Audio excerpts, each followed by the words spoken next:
much for coming tonight. Forget it. Thank you all for coming tonight and celebrating with us these seniors and their exhibition. What's wonderful is they represent the first students to get through our visual arts department and graduate. Graphic design majors, community arts, and BFA student. So they want to speak a little bit to you, just to kind of introduce themselves and kind of give you a little bit of perspective on what they've been doing. And so I'm going to turn it over to Bria first. Yep. Okay. Yep. This is Bria. Hi guys. I'm Bria. I am a graphic designer. I'm a graphic designer. I'm not a graphic design major. I'm now a graphic designer.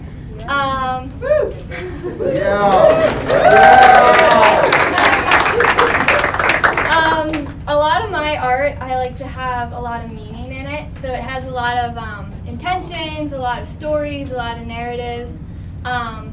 Also with my work, I like to have a lot of wit, like cleverness. So when I think a piece is done, I know a piece is done when someone says, "Oh, I get that," or "Wow, that was really clever." And so one of the pieces is The New Yorker. I think this is an example of wit that I've created. This is the New Yorker magazine. It's a weekly magazine that comes out, and so I wanted to keep it weekly and relevant. And so when COVID hit last year, that's what everyone was talking about. So I created this because of COVID, so that's what was inspired by it. But it's the city skyline, which is unique to New York. And there's a mask, which is a boat, which I love. So I just think that this is very clever and wit and fun. So yeah. Another piece of mine is this giraffe. It's called the Spotted City. This was a pop surrealism kind of challenge or category that I created. So I was inspired by Africa for this one. I did a piece before this that it was an African landscape, and so I wanted to keep in that inspiration, and so I just was like an African animal, giraffes, they're cute. So that was the main focus and emphasis of this piece. And while I was creating the giraffe, I was like, how can I make this more whimsical, more fun, more pop surrealism kind of feel? And I just saw city. I saw an aerial view of a city when I was doing the spots. And so I created a city on the giraffe. And don't ask me what the city is, because it's not a city, it's made up. So yeah, this one has a lot of meaning to it because it's more of just like fun and exploration because it is pop surrealism. Unlike the New Yorker, which has like a size requirement and like a subject requirement related to New York and current events, pop surrealism is like there's no size, there's no subject, there's nothing. So the meaning behind this is a lot more of just like fun, explore, be creative. So yeah, that's a little bit about that. And then the final piece that I'm going to talk about is my ceramics pieces. So not only am I a graphic designer, I am a ceramicist. I grew to have a passion for ceramics here at Cairn. And so I created this set as a challenge to myself to create something that's identical, because if any of you guys know ceramics, it is very hard to create something that is completely identical. So that was my challenge for this. I was inspired by Egyptian art. I love Egyptian art, the culture, I love learning about it, and so I want to incorporate that in my pieces, which is what the hieroglyphics are and the reed plant which is on it. The hieroglyphics, they mean I am bread, water, and eternal life, which is a reference to John 6 when Jesus talks about that he is the bread of life and whoever believes in him will never go thirsty. So that's the inspiration for those pieces. And I just love ceramics because it is a creative outlet for me that is a contrast to my digital work. It's 3D versus 2D. So yeah, that's just a little bit about myself. Now I'm going to pass the mic to Juliana, who's going to talk about her ceramics.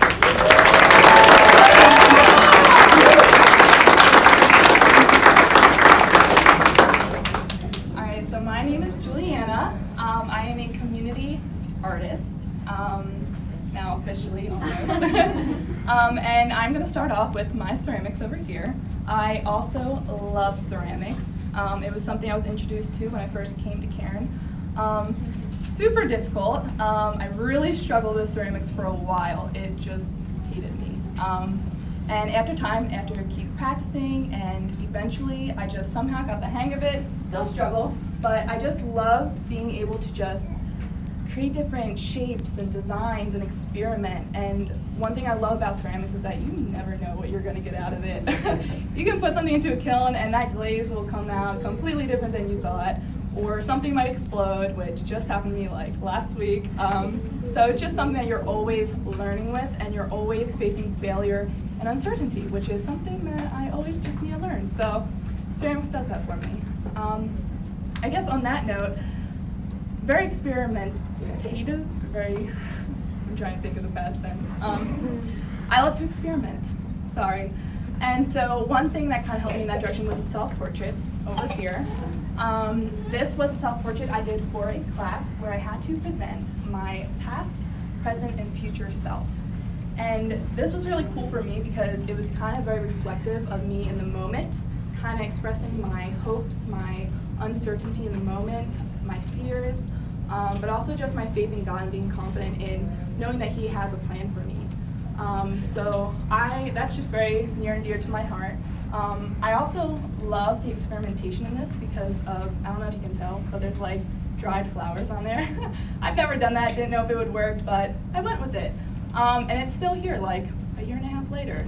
So that's kind of very my style of art, just experimenting, doing what I can with whatever mediums that I have. And on that note, I would like to bring you to this collage that I have over here in the corner. This is another favorite piece of mine.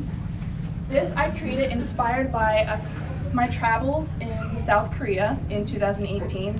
This was a really very important time period in my life. I always like to reflect on it. A lot of things remind me of it. And in a way, I'd never made peace with it until I had made this piece.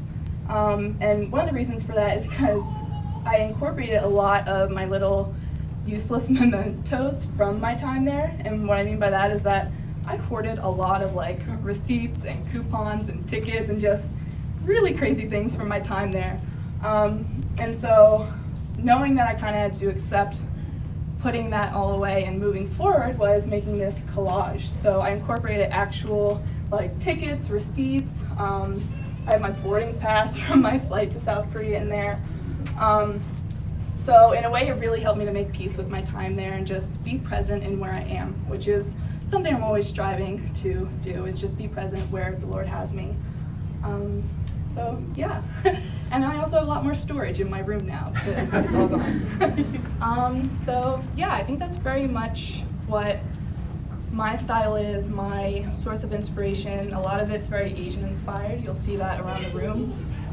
Also, my family is a big part of my inspiration. I have a children's book that is in the gallery over there about my family, and yeah, so I guess I'll pass it off to Sarah.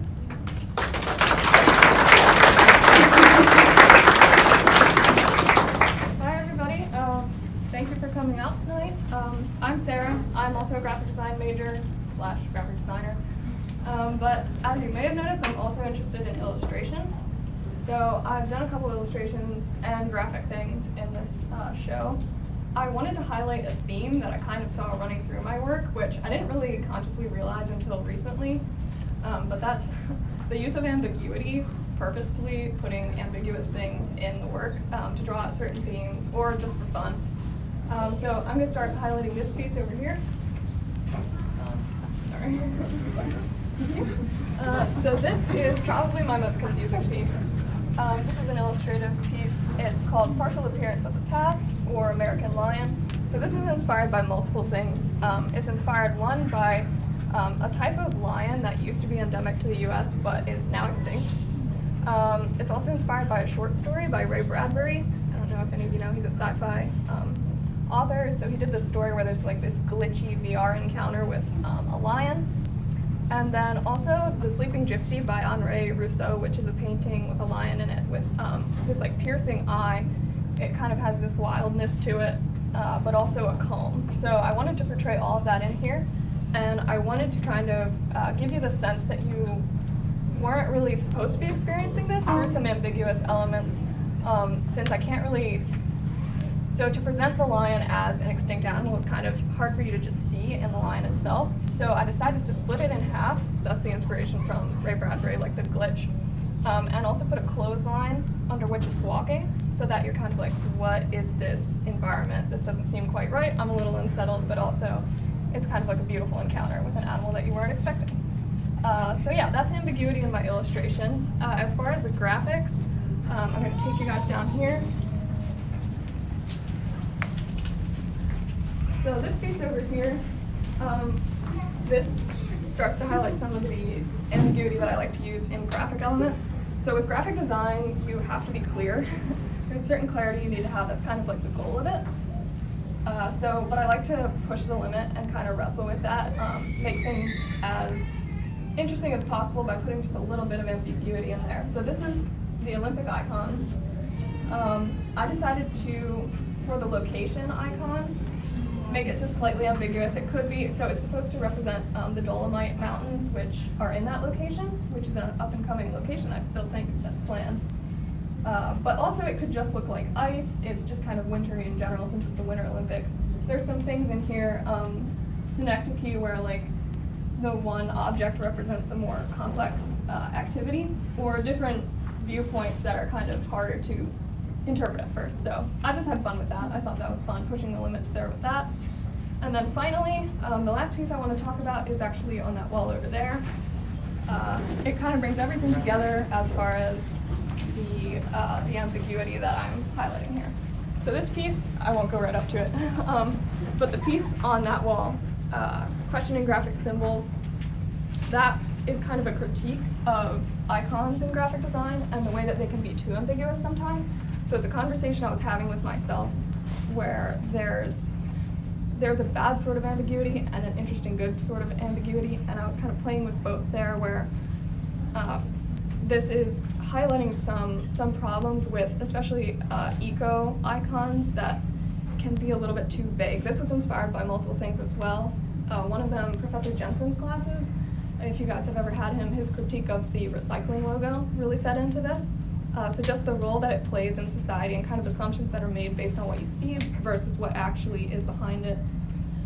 And yeah, also just a conversation I had with someone about the packaging of sunscreen. This one sunscreen brand, that was Sarah Kate, wherever Sarah Kate is. Yeah. So there were these like terribly designed packaging elements where you kind of, there were like these 4 icons and they meant absolutely nothing on the front of the bottle because there was no text to accompany them. And I was just like, okay, what is this? And then you turned, there was like a box that the bottle went in, and when you turned it, it like had a like explanation of each icon, but it actually didn't give you any information. So just kind of infuriating things like that. Not infuriating, but a little bit problematic things like that, that I wanted to kind of play with, just to highlight that like potential problem with ambiguity in icons. So yeah, that's all I have. I'll pass it on to Meg.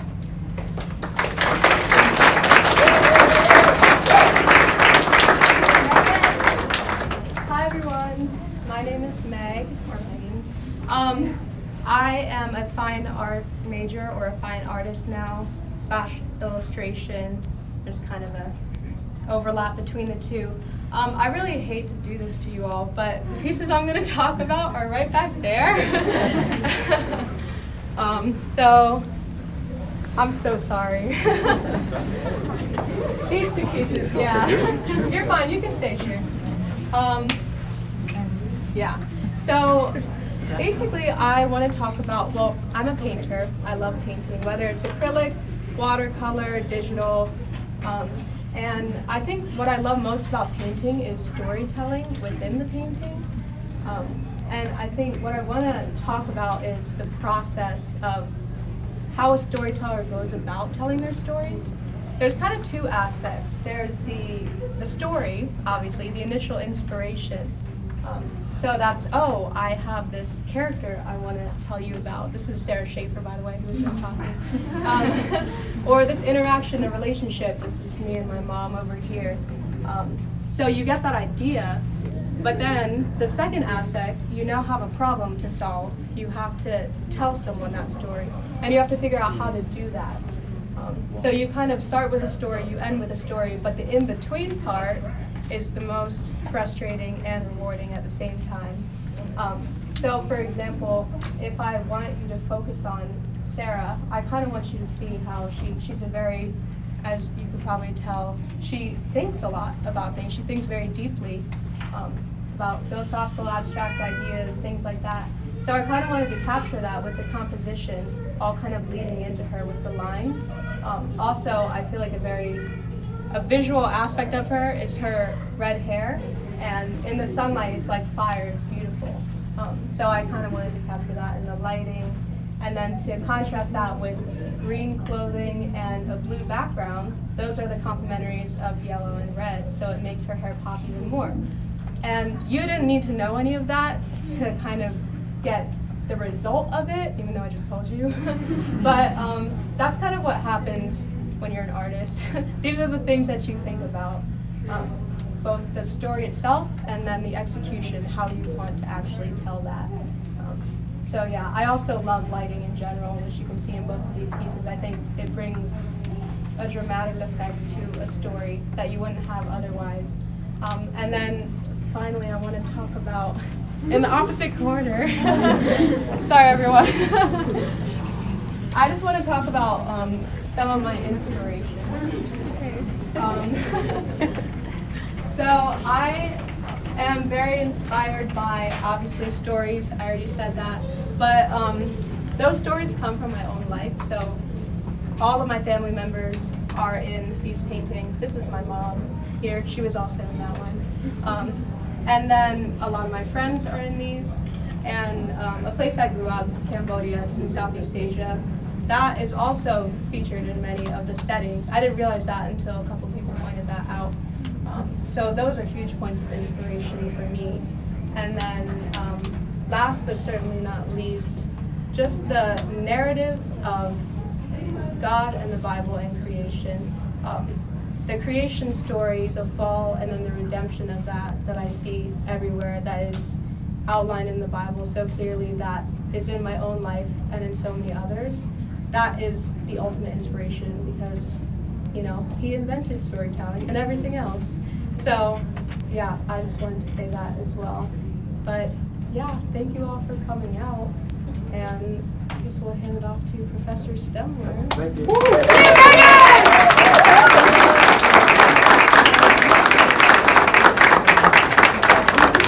I only have 12 points to my speech. No. I just want to finish up really quickly and say that we're so thankful to God for the opportunity to have an arts department here. Obviously, when you see things on the wall, it's easy to look at them and appreciate them, but if you backtrack through the years of work, toil, and so on, the prayers from parents and concerns and things like that, we just know that a night like this is a real true blessing. And we have been blessed as teachers.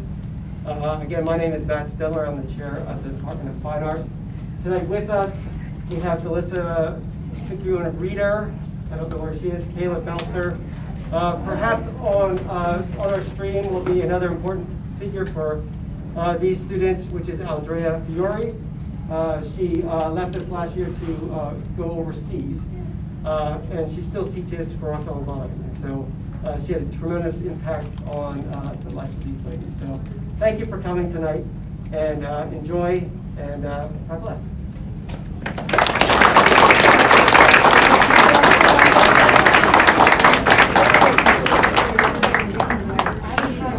If you guys have questions, ask us. We love talking about art.